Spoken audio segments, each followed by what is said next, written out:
কোথাও কি পৃথিবীর লেখা আছে যে যার বিরুদ্ধে অভিযোগ আনা হয় তিনি কথা বলতে পারবেন না? যার বিরুদ্ধে অভিযোগ আনা হয় তিনি পৃথিবীর কোনো জায়গা থেকে কথা বলতে পারবেন না, তার দেশে কথা বলতে পারবেন না, এমন কোনো কথা কি আছে? এগুলোর প্রকাশ তো আমরা দেখেছি যে এই 32 পোড়ানো নিয়ে মন্তব্য করবার কারণে কেন কথা বলতে পারবেন না? কিসের জন্য পারবেন না? কোন আইনে পারবেন না?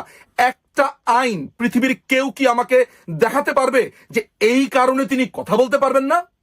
মানে কথা বলবার বিরুদ্ধে কোনো আইন কি বাংলাদেশে হয়েছে? তাহলে কি ভয় এটা যে মাননীয় প্রধানমন্ত্রীর বক্তব্যে এই সময়ের যারা সন্তানরা আছে, যারা ভুল ক্রমে তাদের ওই কথিত জঙ্গি হামলাতে গেছে, তারা তাদের ভুল বুঝতে পারবে, বাংলাদেশ আওয়ামী লীগের দিকেই তারা ধাবিত হবে, এই কি ভয়? নাকি বিএনপি ইলেকশনের কথা বলছে, বিএনপিকে ভয় দেখানোর জন্য এই পুরো কর্মকাণ্ড সাজানো হয়েছে যাতে ইলেকশনের কথা না বলে? আপনারা জানেন এই দখলদার ইউনূস বাহিনী এত ভয়ঙ্কর, এত নিষ্ঠুর যে এই 32 নম্বর বাড়ি, বঙ্গবন্ধু স্মৃতি বিজড়িত ঐতিহাসিক বাড়ি ভাঙার পরে এই নির্লজ্জ, এই ভয়ঙ্কর সরকার, এই সরকার বলাটাও আসলে ভুল, এই দখলদার বাহিনী তারা একটি প্রেস রিলিজ দিয়েছে। আমি সেই প্রেস রিলিজটা পড়বো এবং আপনাদেরকে কয়েকটা ঘটনা বলবো, যেই ঘটনাগুলো আপনারা সাধারণ মানুষের মধ্যে ছড়িয়ে দেবেন। 6 ফেব্রুয়ারি চিফ অ্যাডভাইজার জিওভি নামে একটি ফেসবুক পেজ থেকে এই দখলদার বাহিনী একটি প্রেস রিলিজ ইস্যু করে, যেখানে বলা হয় ধানমন্ডির 32 নম্বর বাড়িতে ভাঙচুরের ঘটনা অনভিপ্রেত ও অনাকাঙ্ক্ষিত। ওরে বাবা! পলাতক অবস্থায় ভারতে বসে জুলাই অভ্যুত্থানের বিরুদ্ধে শেখ হাসিনার উস্কানিমূলক বক্তব্যের কারণে জনমনে গভীর ক্রোধের সৃষ্টি হয়েছে, যার বহিঃপ্রকাশ ঘটেছে। এই পুরো প্যারাটা মিথ্যে ভর্তি। কিভাবে? মাননীয় প্রধানমন্ত্রী ভাষণ দেওয়ার কথা, অর্থাৎ 5 ফেব্রুয়ারিতে রাত 9টায় বাংলাদেশ সময় ভাষণ দেওয়ার কথা, একদিন আগে থেকে ঘোষণা দিয়েছে এই বাড়ি ভেঙে ফেলবে।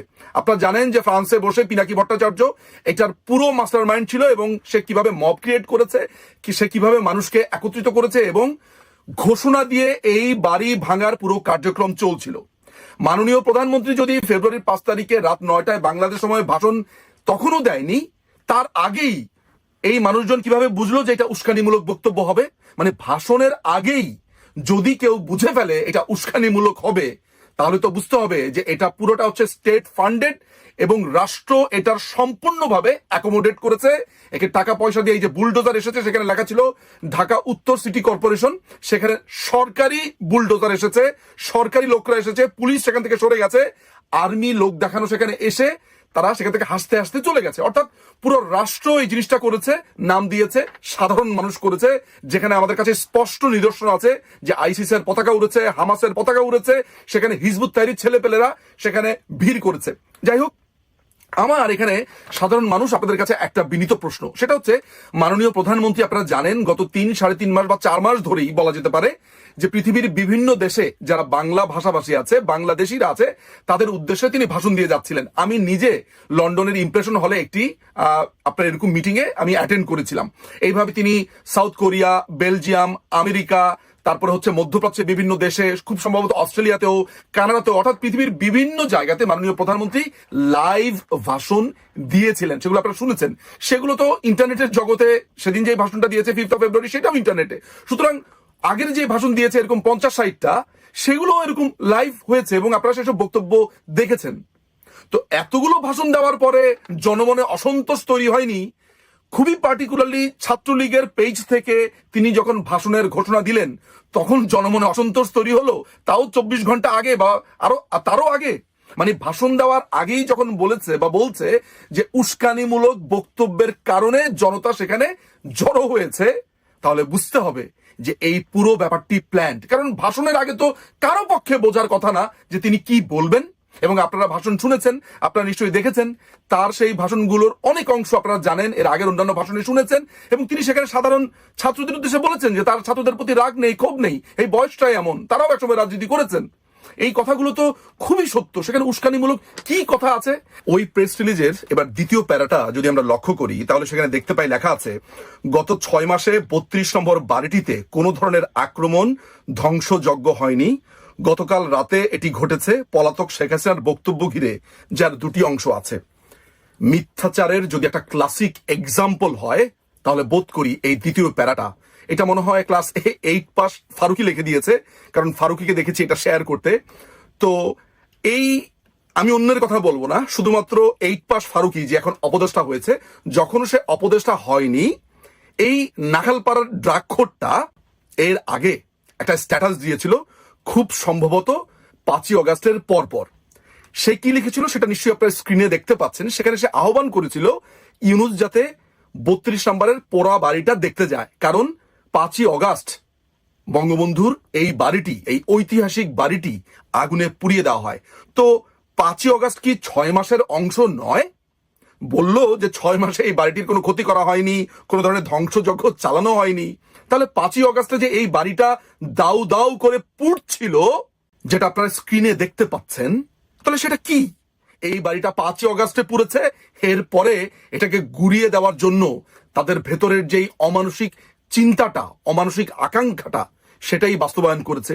কিন্তু এই অপদেষ্টা ফারুকী তখন বলেছিল যে এই বাড়ি পুড়িয়ে দেওয়া দেখতে যাবে কিনা ইউনূস। এখন সে নিজেই প্রেস রিলিজ লিখছে এবং সেটি শেয়ার দিচ্ছে। এই প্রেস রিলিজের 3য় নাম্বার প্যারাতে লেখা আছে যে, 3য় এবং 4র্থ প্যারাটা দুটো একসাথেই পড়ি। সেটা হচ্ছে যে শেখ হাসিনা দুর্নীতি, সন্ত্রাস, অমানবিক প্রক্রিয়ায় নিপীড়ন চালিয়ে ক্ষমতায় থাকলেন, যে সুরে কথা বলতেন, গণঅভ্যুত্থানের মুখে পালিয়ে যাওয়ার পরও তিনি একই হুমকি দাবি করে জুলাই গণঅভ্যুত্থানের অংশ নেওয়া প্রতিটি মানুষের বিরুদ্ধে কথা বলে চলেছেন। এর আগের প্যারাতে লিখেছে জুলাই গণঅভ্যুত্থানে যারা আত্মদান করেছেন, শেখ হাসিনা তাদেরকে অপমান করেছেন, অপমাননা করেছেন। মাননীয় প্রধানমন্ত্রী অবমাননা করেছেন? মাননীয় প্রধানমন্ত্রী কোথায় অবমাননা করেছেন? সবচাইতে বড় ব্যাপার হচ্ছে, মানে আমি ধরেন অন্য যুক্তি যাওয়ার আগে, যে উনি তো রাত্রের 9টার ভাষণ দেনই নাই, তার আগেই 32 নম্বরে আক্রমণ শুরু হয়ে গেছে। রাত 9টায় ভাষণ, তার আগে আক্রমণ। তো ভাষণের আগে উস্কানি, উনার কি বাক স্বাধীনতা নেই? বাংলাদেশের সংবিধানে প্রত্যেকটি মানুষ আইনের শাসন পাওয়ার অধিকার রয়েছে অনুচ্ছেদ 27 অনুযায়ী। একই সাথে প্রত্যেকটি মানুষের বাক স্বাধীনতা রয়েছে। সেই বাক স্বাধীনতা কি মাননীয় প্রধানমন্ত্রী নেই? মাননীয় প্রধানমন্ত্রী বাংলাদেশের কোনো আদালতে কিংবা পৃথিবীর কোনো আদালতে এখনো পর্যন্ত কোনো ধরনের অপরাধের জন্য, আই রিপিট, বাংলাদেশ এবং পৃথিবীর কোনো আদালতে কোনো অপরাধে বাংলাদেশের মাননীয় প্রধানমন্ত্রী শেখ হাসিনা কি অপরাধী সাব্যস্ত হয়েছেন? হননি। বলা হয়ে থাকে আইনের একটা বড় প্রিন্সিপাল হচ্ছে ইনোসেন্ট আনটিল প্রুভেন গিলটি। যদি তিনি অপরাধ সাব্যস্ত হতেন কোথাও, তাহলেও কি তার বাক স্বাধীনতা ক্ষুণ্ণ হতো? কোথাও কি পৃথিবীর লেখা আছে যে যার বিরুদ্ধে অভিযোগ আনা হয় তিনি কথা বলতে পারবেন না? যার বিরুদ্ধে অভিযোগ আনা হয় তিনি পৃথিবীর কোনো জায়গা থেকে কথা বলতে পারবেন না, তার দেশে কথা বলতে পারবেন না, এমন কোনো কথা কি আছে?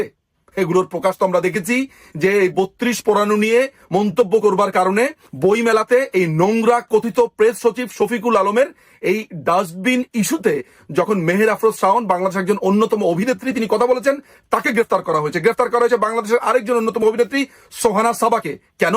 তারা কথা বলেছেন। অথচ ইউনূস যখন এই ক্ষমতা দখল করলো, এই দখলদার বাহিনীর শুরুতে এসে বলেছে প্রত্যেকেই কথা বলার স্বাধীনতা আছে।